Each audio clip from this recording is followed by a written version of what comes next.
here comes West Islip. A little swirly coming down the track. Whoa! Get off it! Oh!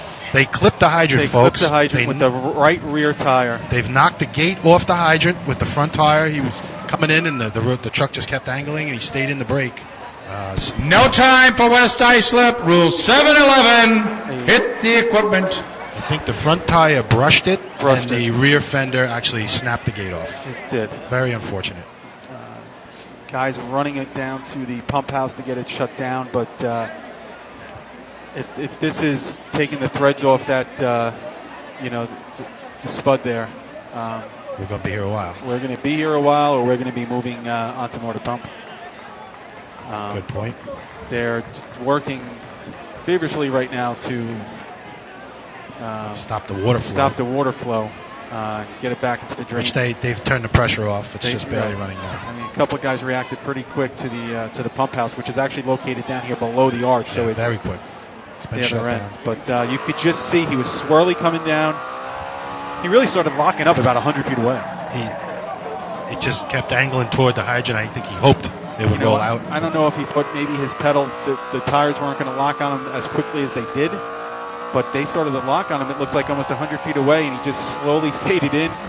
You could see he looked like he was fighting it, but front tire maybe brushed the adapter and the maybe the stanchion, and then as the rear fender came through, actually front tires are exposed in the C-Trucks, as we know.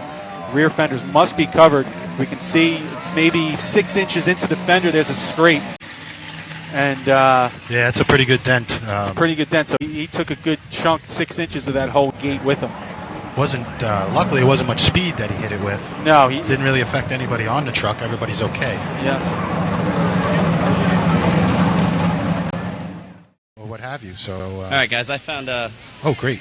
Kevin from West Islip, the driver of the C-Truck. So, what happened during that run? Mechanical or driver error? Which one was it? Too much brake pressure to the front brakes. Too much brake pressure to the front brakes? So the ASN came around. Yeah, it looked like Kevin. And with 4 new kids in the back there. Oh, now I got to listen? Listen to them. They can ask you questions too.